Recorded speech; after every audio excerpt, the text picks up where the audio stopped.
부활의 아침입니다.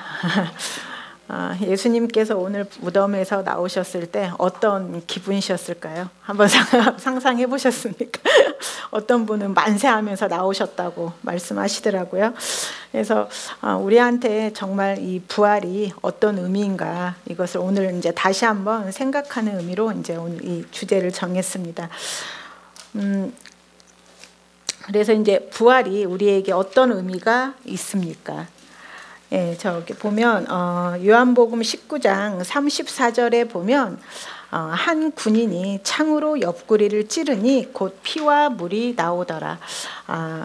예수님의 의학적 소견으로 그 사인은 바로 심장 파열이었다고 합니다. 그래서 심장 파열이었을 때 그 옆구리에서 창으로 이렇게 찔렀을 때 바로 피하고 물이 분리되면서 그 덩어리, 핏덩어리하고 이제 물하고 이렇게 분리되면서 나온다고 그래요. 그래서 심장 파열은 굉장한 어떤 고통을 받았을 때, 심각한 고통을 받았을 때 이제 그런 일이 발생한다고 합니다. 그래서 이제 이게 부활의 아침, 요한복음 20장 1절부터 보면 이게 이제 부활의 아침, 막달라 마리아가 이제 예수님에게 그 몸에 마지막 기름을 바르기 위해서 이제 아침에 갔었는데 그 구절입니다. 우리 함께 같이 한번 읽어보겠습니다.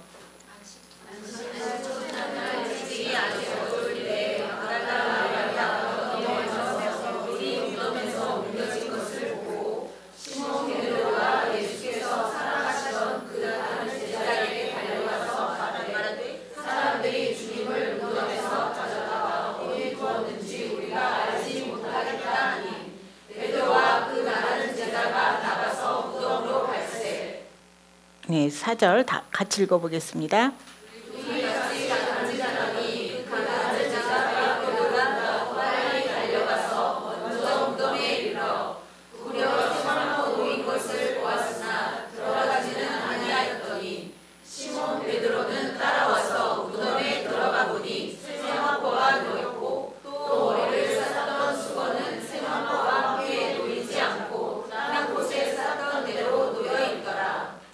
예, 예수님께서는 심장 파열로 돌아가시기도 했지만 또 많은 사람들이 예수님이 막 부활하셨다고 하니까 안 죽었을 거야 이렇게 말을 하는데 예수님이 이제 그 유대인의 장례법에 따르면은 세마포하고 기름을 섞어서 이렇게 붕대로 감았다고 해요. 그래서 유대인의 부잣집에는 기름을 바르는, 어떻게 하면 기름을 바르는지 이렇게 아는 종이 있었다고 합니다. 그래서 니고데모하고 그다음에 요셉하고 가서 이제 무덤에다가 예수님을 놓을 때 세마포를 이렇게 붕대 감듯이 계속 감고 그다음에 그것을 습기 차지 않고 그다음에 썩지 않도록 그 기름을 계속 같이 발랐다고 해요. 그래서 기름을 발랐기 때문에 그 기름의 역할은 그 세마포가 아주 딱딱하게 굳어지게끔, 그리고 특히 이렇게 접혀지는 부분들은 공기가 못 들어가도록 이렇게 모략과 알로에를 섞은 기름으로 여기를 더 완전히 밀봉을 시켰다고 합니다. 그래서 예수님이 만약에 십자가에서 죽지 않더라도 이 3일 동안의 기름을 바르는 과정에서 완전히 질식해서 돌아가셨을 거다. 그러니까 예수님은 완벽하게 죽었다. 그래서 이 천이 3일이 지나면 완전히 딱딱하게 굳는데요. 그래서 정말 그 천이 찢어지지도 않고 갈라지지도 않고 이게 이제 기름을 바르는 과정에서 이제 하는데, 이 막달라 마리아가 이 향품을 가지고 와서 또 계속해서 이제 기름을 더 마저 바르려고 부활 아침에 이렇게 다시 오는 거예요. 근데 그 막달라 마리아가 갔는데 그 예수님께서 그렇게 뭐라고 그럴까, 그 딱딱하고 찢어지지도 않고 그런 세마포가 풀러져 있고 또 머리를 싸맸던 수건이 저렇게 다 이렇게 잘 개어져 있었다는 거예요. 그러니까 제자들은 예수님께서 돌아가시기 전에 내가 3일 만에 살아나리라 이런 말을 했지만 제자들은 그게 무슨 말인지를 몰랐어요. 그런데 이걸 보면서도 제자들은 믿을 수밖에 없었다는 거죠. 바로 이 세마포가 이렇게 놓여 있는 거, 자기 머리를 싸맸던 수건이 잘 개어져 있던 거. 우리는 이렇게 상상 한번 해보면 예수님이 이렇게 수건을 잘 개놓고 나오셨대요. 사실 굉장히 심각한 고통을 받으셨고 그 3일 동안 그 안에 있었는데도 불구하고 정말 그 신성의 한 분으로서 여러분 같으면 어떻게 나오시겠어요? 이게 세마포에 막 쌓여 있고 막 그런 속에서 이렇게 나오셨다면 막 뛰쳐나오지 않았을까? 막 수건도 막 던지고 막 세마포도 던지고 이렇게 나오지 않았을까 싶은데 잘 개서 이렇게 나오셨다고 이렇게 써 있습니다. 그래서 제자들이 정말 이걸 보고서 아 정말 살아났다, 예수님이 살아났다라고 믿게 된 거죠. 이게 그래서 그때야 8절 같이 읽어보겠습니다. 그때야 무덤에 넘겨갔던 그 다른 제자도 돌아가고 있더라. 그들은 성경에 그가 죽은 자 가운데서 다시 살아나리라 말씀을 알지 못하다가 이에 두 제자가 자기들의 집으로 돌아가니라. 이 제자들이 집으로 돌아갈 때 어떤 기분으로 흥분된 상태로 막 돌아갔을 것입니다. 이제 예수님께서 살아나셨다라고. 이 당시에 많은 이스라엘 백성들은 예수님의 부활을 증명하지 않았어요. 왜냐하면 예수님이 살아나셨기 때문에. 우리는 예수님이 부활하신 걸 보지도 못했고 죽으신지도 모르기 때문에 우리는 성경으로만 알 수 있지만 이 당시에 이스라엘 백성 유대인들은 정말 다 봤다라는 거죠. 믿음이 필요 없어요. 여기는. 그냥 정말 예수님이 살아나셨다. 정말 큰 충격이었을 것입니다. 그래서 이제 우리한테 바로 이 부활의 아침. 자, 이 부활의 아침, 이 부활은 과연 우리한테 어떤 의미냐는 것입니다. 자, 그래서 여기 보면은 요한은 무덤에서 무엇을 보았기에 예수님이 부활하셨다고 믿게 되었을까요? 바로 세마포라든지 정말 불가능한 일들을 봤습니다. 그래서 그들은 성경에서 그들이 죽은 자 가운데서 다시 살아나야 하리라 하신 말씀을 아직 알지도 못했지만 그들은 스스로 믿게 되었죠. 그 다음에 예수께서 살아나셨다. 이 사실은 오늘날 우리에게 어떤 의미가 있을까입니다. 이 부분에서 거기 보면 속량. 요한계시록 1장 17절 18절에서 내가 볼 때에 그의 발 앞에 엎드려져 죽은 자 같이 되매 그가 오른손을 내게 얹고 이르시되 두려워하지 말라. 나는 처음이요 마지막이니 곧 살아있는 자라. 내가 전에 죽었었노라. 볼지어다 이제 세세토록 살아있어 사망과 음부의 열쇠를 가졌노니. 예수님이 부활하시고 나서 이렇게 말씀하셨습니다. 내가 살아있는 자야. 그런데 내가 전에 죽었었어. 그런데 이제는 내가 세세토록 살아있어 사망과 음부의 열쇠를 가졌다. 이렇게 말하고 있습니다.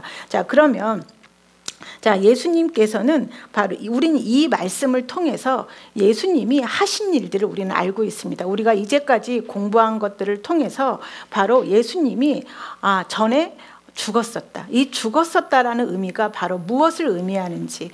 우리가 부활의 의미를 알기 위해서는 바로 예수님께서 이렇게 하신 일을 정확하게 알 때 우리는 바로 그 부활의 의미를 알고 예수님이 정말 원하셨던 우리의 삶이 무엇인지를 알게 될 것입니다. 더 분명해지는 거죠.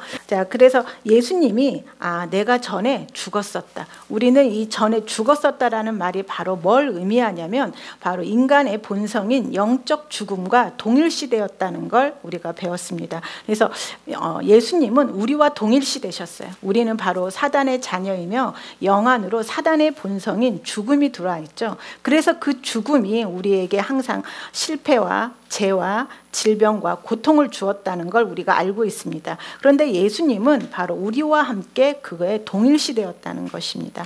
그래서 우리 첫 번째 보면은 우리의 죄들을 그리스도 위에 얹으셨다.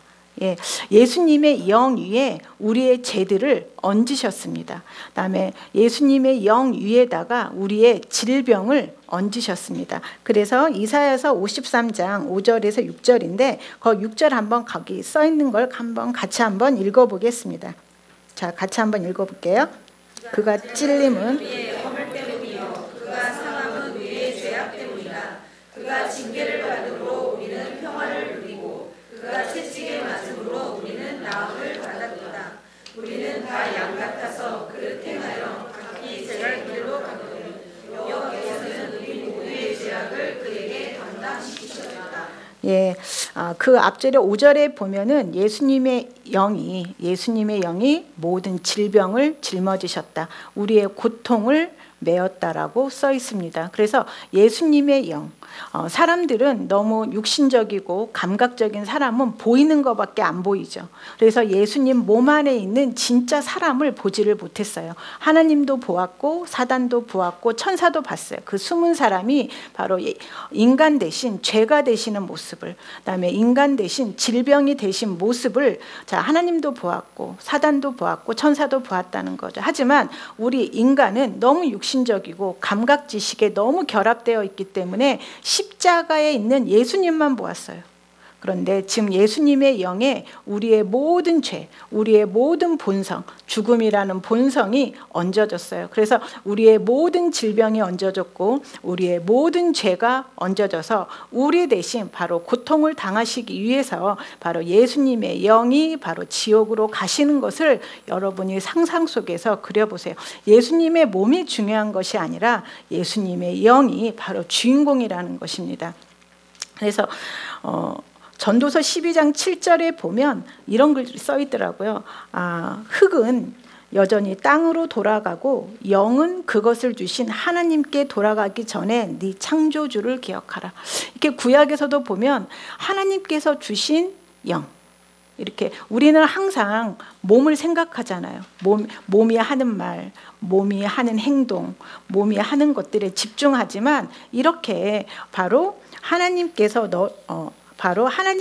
주신 그 영을 기억하라. 영은 그것을 주신 하나님께로 돌아간다라고 전도서에 써 있어요. 흙은 다시 땅으로 돌아가지만 영은 다시 하나님께로 돌아간다. 그래서 우리는 항상 영을 인식하는 거죠. 영. 그래서 예수님의 속사람, 바로 예수님의 속사람이 우리 대신 죄가 되셨고 우리 대신 질병이 되셨다는 거죠. 그 죄와 질병을 지고서 우리 대신 바로 예수님께서 바로 지옥으로 가시는 것입니다. 그 고통은 우리가 알지는 못해요. 어떤 고통이었을지는. 하지만 우리는 그것을 알므로 인해서 우리는 지옥에 갈 필요가 없다라는 것. 그다음에 우리가 예수님이 짊어지신 질병을 우리가 도로 짊어질 필요가 없다는 것을 아는 것입니다. 그래서 우리 이사야서 53장 6절을 다시 한번 읽어보겠습니다.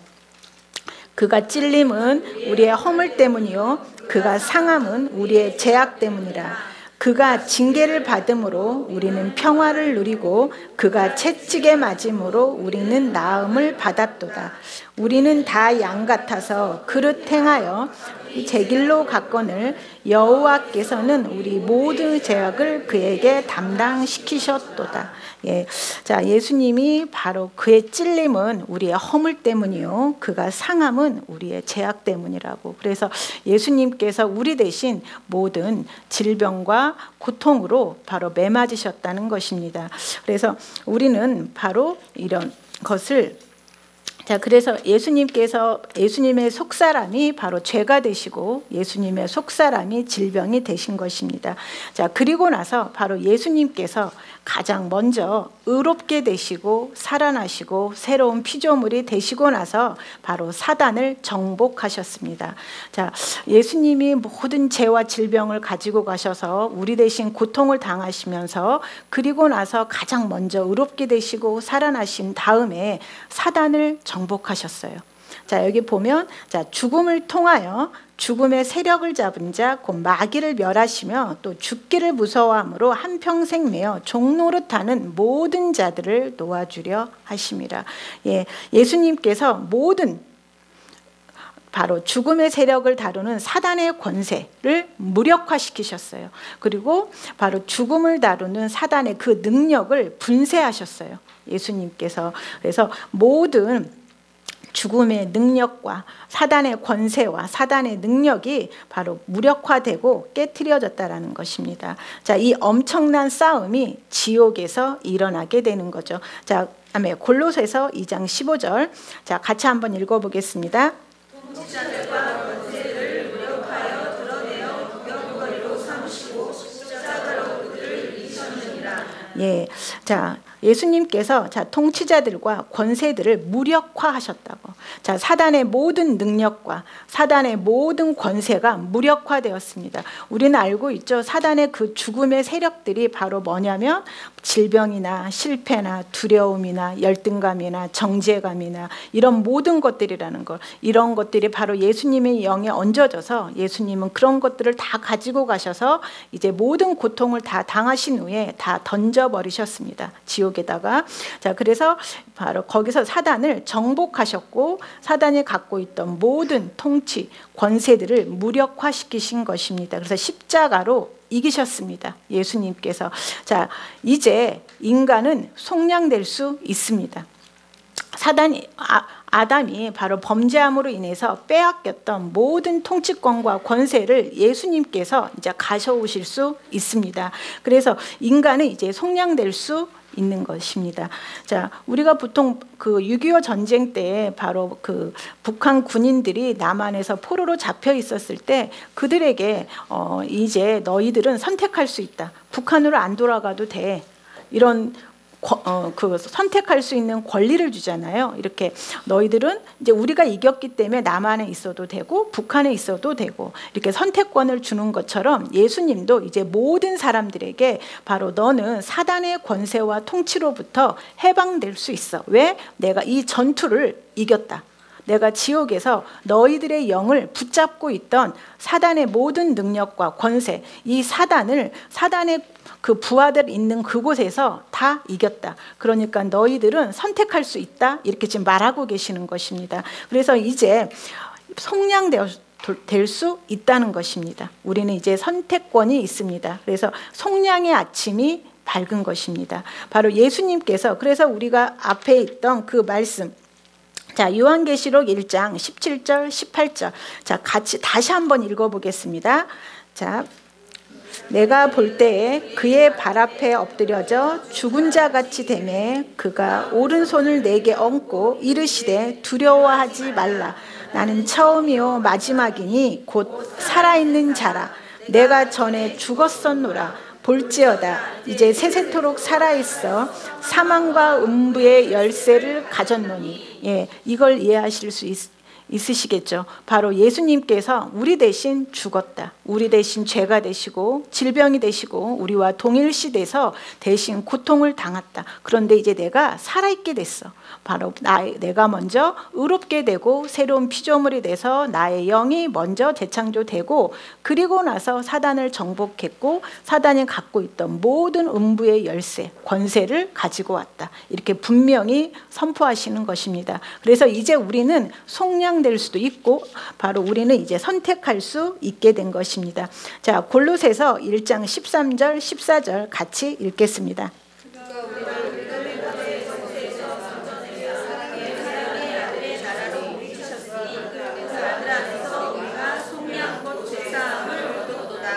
예, 자, 속량되었습니다. 이제 여기서 죄사함은 죄 제거함하고 똑같습니다. 바로 여러분 안에 있던, 바로 우리 인간 안에 있던 본성, 죄의 본성이 제거되었다고 말할 수 있습니다. 그래서 우리는 이제 합법적으로 속량되었습니다. 자, 합법적으로 속량되었습니다. 그래서 부활의 아침은 가장 위대한 순간입니다. 바로 여러분들이 바로 해방된 순간이랑 우리 모두 다 광복절날 다 기억하잖아요. 그런 것처럼 바로 인간이 바로 사단으로부터 속량되는 것입니다. 그래서 우리에게 정말 기쁜 날이 바로 이 부활절입니다. 그리고 이 속량은 합법적이고 또 우리에게 바로 하나님의 생명을 줄 수 있는 것입니다. 이제 인간은 속량되었기 때문에 하나님의 생명을 합법적으로 받을 수 있게 되었습니다. 이 생명 안에 하나님의 모든 속성, 예수님의 하신 일이 그대로 담겨서 우리에게 올 수 있게 되는 것입니다. 자, 그래서 자, 새로운 피조물, 두 번째, 자, 새로운 피조물이 될 수 있습니다. 합법적으로. 자, 하나님의 생명을 가진 자가 되었습니다. 자, 요한복음 5장 24절 같이 한번 읽어보겠습니다. 내가 진실로 너희에게 이르노니 내 말을 듣고 또 나 보내시기를 믿는 자는 영생을 얻고 심판에 이르지 아니하나니 사망에서 생명으로 옮겨지리라. 예, 자 이제 내가 진실로 진실로 너희에게 이르노니 내 말을 듣고 또 나 보내신 이를 믿는 자는 영생을 얻었다라고 분명히 써 있습니다. 이 영생은 하나님의 생명입니다. 하나님의 모든 본성이 담겨서 우리에게 옵니다. 그래서 이 하나님의 생명, 자 그래서 우리는 사망에서 생명으로 옮겨졌다라고 말하고 있습니다. 자, 그 다음에 같이 한번 읽어보겠습니다. 요한복음 6장 47절. 믿는 자는 영생을 가졌나니. 예, 우리는 믿는 자입니다. 이제 우리 안에는 바로 뭐가 있냐면 영생이 있습니다. 자, 우리 안에 영생이 있다. 이거는 바로 예수님의 바로 엄청난 전투를 기억하면 기억할수록 우리가 가진 이 영생이라는 것이 얼마나 중요한지 알게 될 것입니다. 우리가 바로 앞에 부분에서 바로 예수님이 하신 일들을 계속해서 말하는 이유는 우리의 생명의 가치에 대해서 더 인식하는 데 굉장히 중요합니다. 그래서 예수님이 우리 대신 죄가 되셨고 우리 대신 바로 지옥에서 엄청난 싸움, 영웅적인 전쟁을 치렀다. 그래서 그것을 기억하면서 우리가 받은 생명에 대해서 더욱더 소중하게 생각하고 이거의 가치를 기억하는 것입니다. 그래서 우리 안에 바로 하나님의 생명이 있습니다. 자, 우리가 갈라디아서 5장 22절에 보면은 바로 영의 열매에 대해서 써 있습니다. 자, 열매라는 것은 영에 바로 그 유전자가 있기 때문에 열매가 열린다는 거 알고 있죠. 그래서 이 갈라디아서 5장 22절에 나왔던 그 열매는 바로 사랑이고 희락이고 화평이고 오래 참음이고 자비이고 양성이고 충성이고 온유 절제, 이것이 바로 생명 안에서 담겨서 우리에게 오는 것입니다. 그래서 우리는 바로 사랑하는 자이고 우리는 기뻐하는 자이고 우리는 화평하는 자이고 우리는 바로 믿는 자들이 되는 것입니다. 이것이 우리 영의 정체성이 돼요. 우리가 기뻐해야 돼가 아니라 우리는 기뻐하는 자입니다. 이것이 바로 어디에 담겨서 오게 되는 거냐면 하나님의 생명에 담겨서 우리에게 오는 것입니다. 그래서 하나님의 모든 탁월함이 이 생명에 담겨서 하나님의 모든 신성한 건강이 이 생명에 담겨서 우리에게 오는 겁니다. 그래서 하나님은 이 생명을 우리에게 정말 주고 싶으셨다는 거죠. 하지만 한계가 있었죠. 문제가 바로 인간은 바로 사단에게 속해 있었다는 것입니다. 그래서 예수님의 이런 전투가 필요했던 것입니다. 그래서 우리 안에는 바로 이런 생명, 하나님의 모든 속성들이 담겨있는 생명이 우리 영 안에 있고 우리가 해야 될 일은 이 생명을 가동시켜야 되는 겁니다. 예수님께서 바로 성전에서 장사하는 사람들을 보고 막 화를 내시며 쫓아내셨던 것처럼 우리는 우리가 누구인지 알고 우리 마음에 이 생명과 맞지 않는 속성들이 있죠. 바로 슬픔이 있고 두려움이 있고 미움이 있고 열등감이 있고 두려움이 있고 이런 것들이 있습니다. 이런 것들을 예수님처럼 쫓아내셔야 됩니다. 바로 이것들은 우리 몸 안에 살 수 없는 것들입니다. 우리는 바로 신성한 생명, 하나님의 생명이 와 있기 때문에 이 생명이 안에는 어떤 두려움도 없고 불안도 없습니다. 바로 이 생명으로 바로 이 맞지 않는 것들을 쫓아내십시오. 이거는 여러분 마음에 있을 것이 안 되는 겁니다. 그러기 위해서 예수님께서 대신 고통받으셨고 대신 사단을 정복하신 것입니다. 그래서 우리는 바로 새로운 피조물이 되었다. 자, 거기 고린도후서 5장 21절 보면 자, 같이 함께 읽어보겠습니다.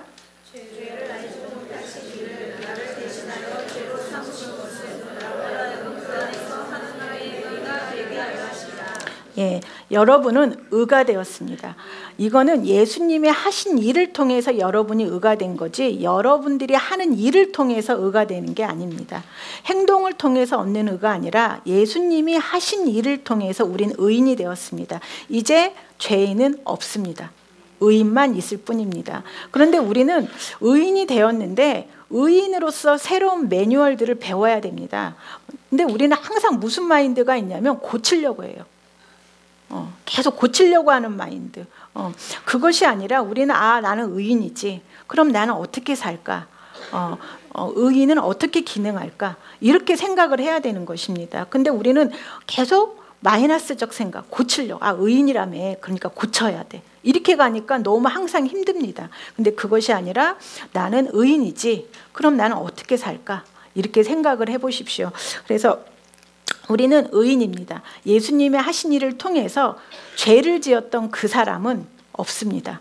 이제 의를 행할 수 있는 의인만 있는 것입니다. 그런데 아직 익숙하지 않아서, 우리 삶에 익숙하지 않아서 약간 옛날의 행동들이 나올 수 있습니다. 그런데 더 중요한 거는 그 행동이 익숙하지 않는 그거에 집중하는 것이 아니라 나의 재창조된 내 영을 더욱더 보시면 그것들은 사라져 버립니다. 그래서 우리는 바로 의인이라는 거. 자, 죄인과 의인이 섞여 있지 않아요. 우리 마음에 이렇게 섞여 있잖아요. 내가 어제 죄를 지었으면 내가 오늘 죄인이 되고, 오늘 조금은 착한 일을 하면 의인이고, 섞여 있지 않아요. 그냥 의인이에요. 죄인은 죽었고 우리는 의인입니다. 그래서 의인으로 다시 태어났습니다.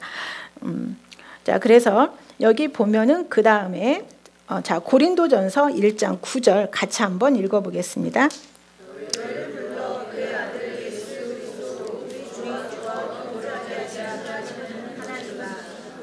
예.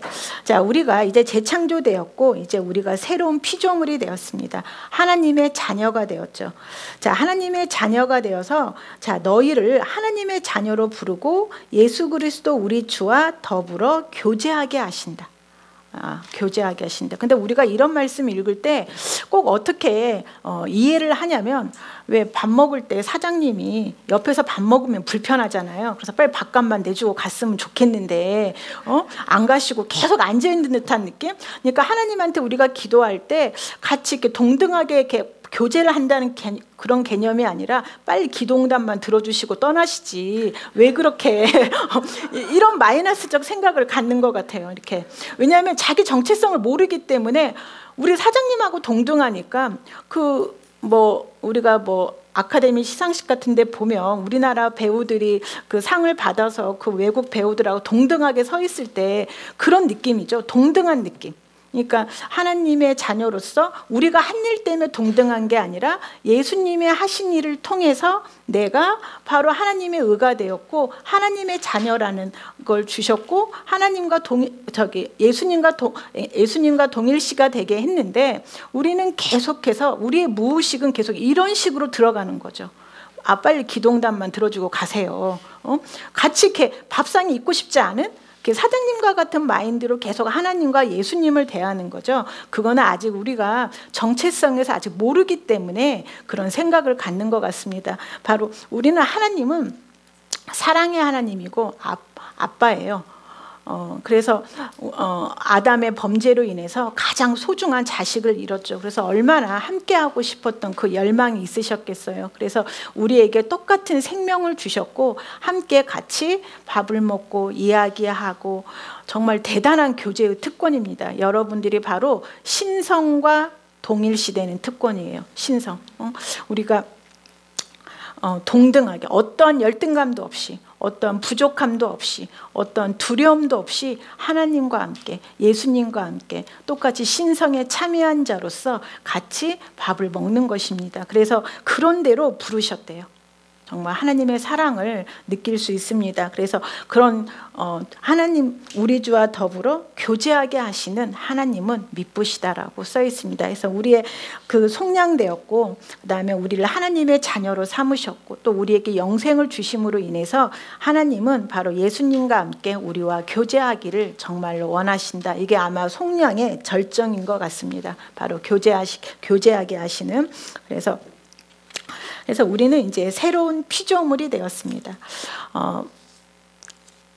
성경을 이렇게 우리가 말씀을 보고 성경을 읽고 책을 읽을 때 우리가 육신에 있을 때는 예수님의 육체적 부활을 더 크게 느껴져요.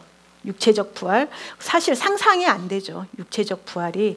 그런데도 육체적 부활을 보는 이유는 너무 우리가 육신의 감각 지식에 너무나 몰입되어 있기 때문입니다.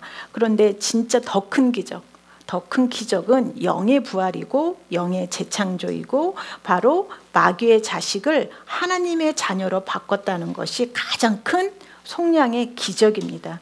그러니까 여러분들의 영이 바로 사단의 자녀의 자식에서 바로 하나님의 자녀로 바뀌었다는 거. 근데 그냥 바뀌었어. 간주되는 것이 아니라 그 안에 정말 하나님과 똑같은, 예수님과 똑같은 그 생명을 집어넣어 주셨다는 것입니다. 그것이 가장 큰 기적이에요. 영에서 봤을 때. 그리고 영은 반드시 육신에 나타나게 되어 있습니다. 우리는 지금 눈앞에 있는 컵, 눈앞에 있는 것들이 더 중요하게 여기고 지금 당장 내가 급한 것만 해결되었으면 좋겠다라고 생각하지만 실제로는 영이 더 먼저이고 영이 더 큽니다. 그래서 영에 있는 것을 묵상하다 보면 육신에 반드시 나타나게 되어 있습니다. 그래서 영의 부활이 더 큰 기적이다. 속량의 가장 큰 기적은 바로 하나님의 자녀의 등장인 것입니다. 능력을 가진, 하나님의 생명을 가진, 하나님의 능력을 가진 그런 자녀들이 등장하는 것입니다. 자, 그래서 새로운 피조물은 영생을 가진 자이다. 그리고 이 새로운 피조물은 하나님과 예수님과 더불어 교제하는 대로 바로 불렀다. 이렇게 되어 있습니다. 자, 이런 말씀들이 우리 심령에 간직해야 되는데 이런 말씀들이 우리가 익숙해지는 데는 시간이 필요합니다.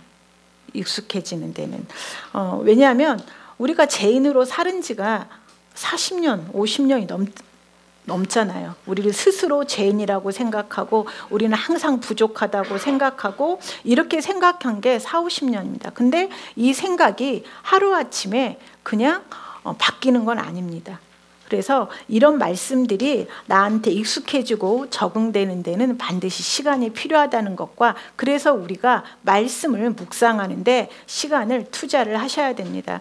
근데 제가 오늘 말씀의 주보는 굉장히 논리적으로 잘 정리가 되어 있어요. 그러니까 왜 여러분들이 새로운 생명을 받았고 그다음에 새로운 피조물이 되고 그다음에 나중에 이제 왜 정복자가 되는지 그 순서예요. 그래서 이 말씀들을 순서대로 계속 이렇게 본다면 굉장히 여러분한테 도움이 될 것입니다. 그래서 예수님이 죄가 되셨고 예수님의 영이 죄가 되시고 예수님의 영이 질병이 되셨고 그리고 예수님이 사단을 정복하셨고 그래서 이제 인간은 속량되었고 그다음에 속량되어서 이제 합법적으로 생명을 받을 수 있어서 인간의 영은 재창조되었고 그래서 인간의 영은 새로운 피조물이 될 수 있다라는 거. 그래서 새로운 피조물은 새로운 종족의 등장입니다. 그래서 새로운 피조물은 어떻게 살아야 되는지를 우리는 배워야 돼요. 새로운 피조물은 어떻게 사는지. 그래서 이제 새로운 피조물은 바로 정복자입니다. 자, 새로운 피조물. 자, 이건 영이에요. 영. 마음이 아닙니다. 마음은 재창조되지 않았어요. 그 다음에 몸도 재창조되지 않았어요. 바로 영이 재창조됩니다. 그런데 바로 이 영이 정복자입니다. 영이. 자, 고린도후서 2장 14절과 15절 같이 함께 읽겠습니다.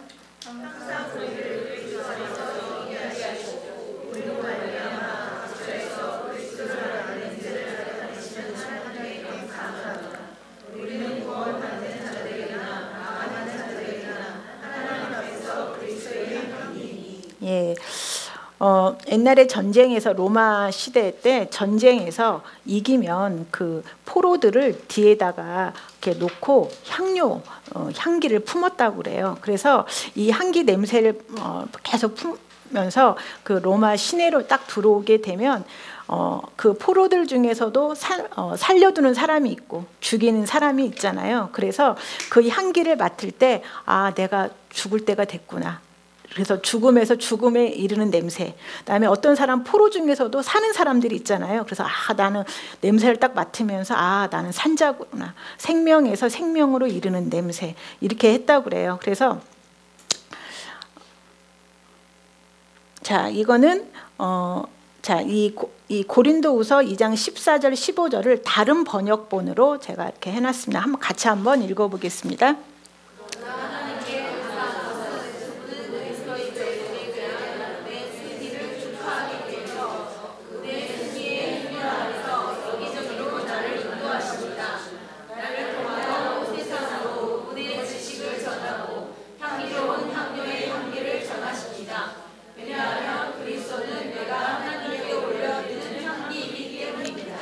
예, 자, 하나님께 감사한 것은 그분은 그리스도 적들에 대한 그분의 승리를 축하하기 위해서 그분의 승리 행렬 안에서 여기저기로 나를 인도하십니다. 나를 통하여 온 세상으로 그분의 지식을 전하고 향기로운 향료의 향기를 전하십니다. 왜냐하면 그리스도는 내가 하나님께 올려드리는 향기이기 때문입니다. 자, 이거는 메시지 바이블이거든요. 자, 같이 한번 읽어보겠습니다.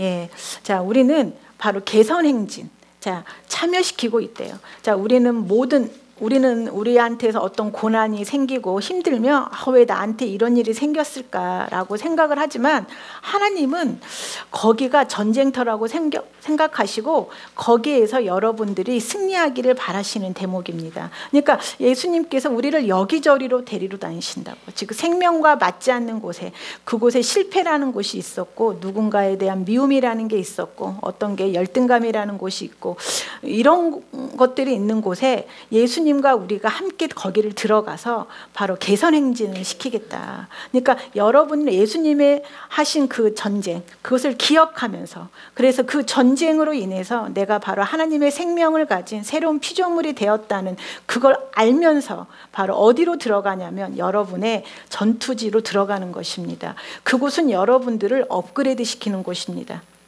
그래서 계속 여기서 전투를 하면서 여러분의 안에 있는 잘못된 것들, 계속 우리를 부족하게 했던 것들, 우리를 어떤 부분에 의해서 실패자로 낙인시켰던 곳, 그런 곳에 여러분들 자진해서 들어가십시오. 바로 여러분의 힘으로 하는 것이 아니라 예수님이 하신 일을 통해서 함께 개선 행진을 하시기를 원하신다고 하시는 것입니다. 그래서 그곳에 하나님의 생명의 깃발이 꽂아지기를 원하시는 것입니다. 우리 같이 다시 한번 읽어보겠습니다. 하나님께서는 메시아 곧 그리스도 안에서 우리를 이리저리로 데리고 다니시면서 끊임없이 계속되는 개선 행진에 참여시켜 주시옵소서.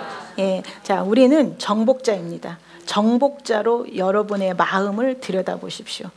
생명과 맞지 않는 것들이 있다면 예수님처럼 과감하게 몰아내십시오. 여러분은 승리자이고 화평이며 희락이며 기쁨이며 사랑하는 자들입니다. 바로 이것들을 위해서 예수님께서 죽으시고 장사되시고 부활하신 것입니다. 우리가 예수님께서 하신 일을 계속해서 기억하고 고백하고 묵상하는 이유는 그런 일들을 계속해서 기억하기 위해서입니다. 여러분이 누구인지를 알기 위해서. 우리한테 가장 중요한 기적은 바로 우리 영의 본성이 바뀌었다는 것입니다. 그래서 사람의 영의 본성을 바꾸셨다라는 것. 자, 이게 가장 중요한 것입니다. 자, 그래서 그의 옛 본성을 없애버리고 새 본성을 주셨다. 여러분 영 안에는 하나님의 생명이 와 있습니다. 이 생명은 본성이에요. 본성. 그래서 그에게 아들의 자리를 내어주고 아들의 권리와 특권을 주고 아버지의 가슴과 가족 안에 있는 아들의 바로 그 자리를 준 것이다. 그래서 바로 이 새로운 피조물은 바로 정복자인 것입니다. 그래서 로마서 5장 17절 같이 한번 읽어보겠습니다.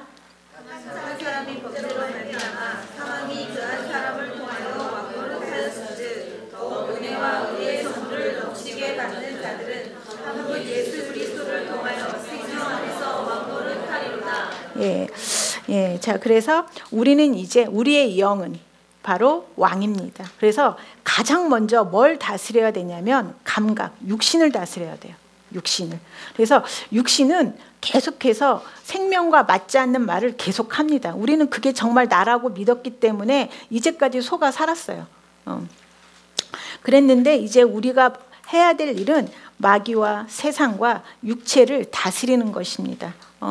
우리는 성경에서 뭐 십자가, 너의 정욕과 너의 육신을 십자가에 못 박아라 하면 어떤 느낌이 드냐면 내가 막 힘든 일을 해야 될 것 같고 고난을 받아야 될 것 같고 막 이렇게 생각을 합니다. 그것이 아니라 여러분은 위치를 알려주는 것입니다. 뭐냐면 여러분은 영이라는 것입니다. 육신이 아닙니다. 그래서 육신은 십자가에 이미 죽었어. 그러니까 육신을 다스려, 이 말입니다. 근데 우리는 그것을 잘못 오해하는 거죠. 예를 들자면 너 인간이야, 소 아니야, 이렇게 말을 했어요. 너 인간이야, 소 아니야. 그러면 우리는 딱 그 말을 들었을 때 맞아, 난 소가 아니니까 소처럼 행동할 필요도 없고 소처럼 생각할 필요도 없고 소가 좋아하는 풀만 먹을 필요도 없는 거잖아요.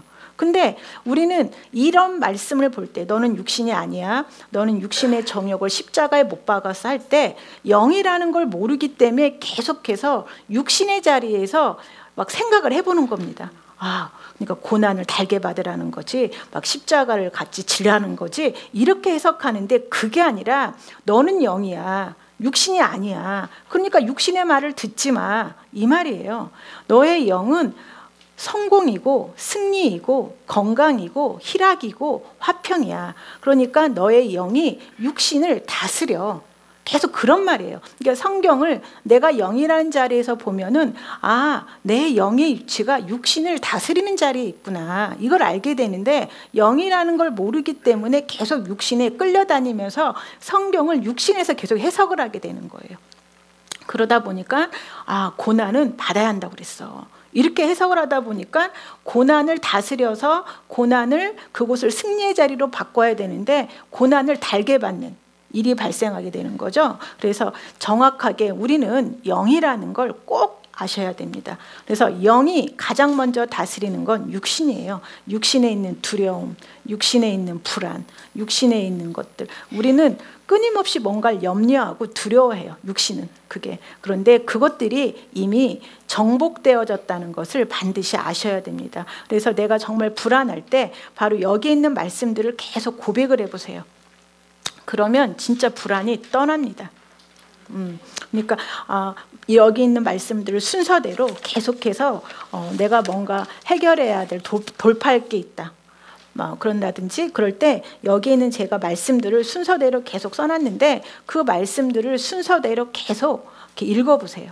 계속 읽다 보면은 정말로 내가 새로운 피조물이라는 것을 알게 될 뿐만 아니라 나는 새로운 피조물이니까 무서워할 필요가 없지 하면서 나아갈 수 있습니다. 제가 그 운전을 지금도 못하는데 제가 운전면허를 제가 처녀 때 딸 때 정말 잘 막 도장에 그 종이 한가득 도장을 찍었어요. 다 떨어져가지고 시험을 보면 다 떨어져가지고 정말. 근데 하필이면 제가 운전면허 시험 보러 가면 꼭 비가 오든지 뭔가 일이 생겨요, 이렇게. 근데 어쨌든 간에 정말 종이 한가득 다 찍었어요. 다 떨어져가지고. 그래서 결국은 땄냐, 못 땄어요. 제가 정말 서울서 따면 떨어진다고 그래서 시골까지 가서 해봤는데도 떨어졌어요. 그래서 제가 운전면허증을 못 땄어요. 그래서 내가 이제 운전을 안 하겠다. 근데 제가 결혼을 해서 이제 예수님에 대해서 이렇게 막 읽고 이렇게 말씀을 보다가 이렇게 운전면허 학원이 지나가는데 갑자기 내가 하나님의 자녀인데 근데 척을 두려워하면 안 되지 싶은 거예요. 그래서 가서 그냥 얼떨결에 가서 등록을 했어요.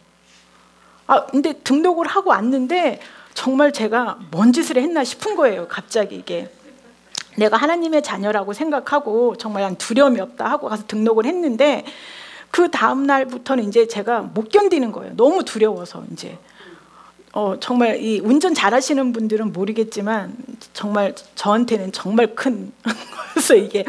그래서 정말 너무 두려워서 다시 취소할까? 할까? 막 계속 고민을 했거든요. 근데 한 번 했잖아요. 그래서 한번 해보겠다 했는데 다음날 이제 운전면허 학원을 이제 가야 되는데 이론은 제가 워낙 공부 쪽으로는 잘하니까 정말 빵빠레를 울릴 정도로 공부를 잘했어요, 이론은. 근데 실기를 이제 학원을 하러 갔는데 다음날 이제 실기 학원을 갈 때 잠이 안 오는 거예요.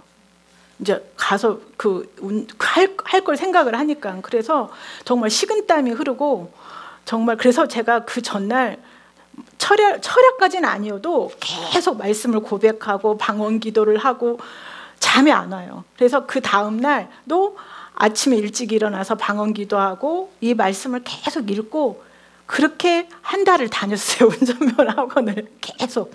정말 너무너무 저한테는 정말 항상 아침마다 초긴장 상태였어요. 초긴장. 그래서 이제 그렇게 운전을 하고 갔는데 이제 진짜 시험 보는 날 그때 도로 주행을 하는데 정말 어떻게 도로 주행을 했는지 저 기억도 안 나요. 근데 그 방송에서 합격했다고 뜬 거예요. 제가 정말 처음에 딱 합격을 했어요. 근데 그때 어느 정도였냐면 방송에서 다시 취소입니다 이게 뜰 것 같은 거예요. 진짜 여기에서 방송에서 최신 손님 취소입니다 이렇게 뜰 것 같아서 제가 막 거기를 달려가서 거기서 바로 운전면허증을 주더라고요. 운전면허증을 받고 또 도망갔어요. 다시 날 부를까 봐. 다시 반납하십시오 이렇게 할까 봐. 정말 제가 그 정도로 그 초긴장 상태에서 운전면허를 땄거든요. 근데 정말 그 저한테는 정말 담을 넘는, 한계를 넘는 거였어요. 그게. 근데 제가 한 번에 정말 그 옛날 처녀 때는 정말 몇 번에도 못 땄던 거였던데 이번에는 한 번에 그걸 딱 따고 정말 그것을 지금도 장독면허긴 하지만 무사고긴 하지만 저한테는 그게 하는 그 말씀이 들어가다 보니까 제가 가장 두려워하고 무서워했던 어떤 한계를 넘어가는 거죠. 이렇게. 그래서 여러분들도 말씀을 그냥 그 듣는 거에만 머무르지 마시고 여러분의 삶에다가 쓰시라는 거예요. 그래서 여러분들이 어떤 상황 앞에만 가면 초라해지고 그다음에 힘들어지고 두렵고 그럴 때 정말 하나님 예수님께서 나를 위해서 뭘 하셨는지를 기억을 하시는 거죠. 기억을 하시면서 그리고 그로 인해서 내가 새로운 피조물이 되었다라는 거. 그래서 내가 그 의로서 두려움 없이 정죄감 없이 열등감 없이 나간다는 것입니다. 예, 그럴 때 그곳에 반드시 승리가 이루어집니다.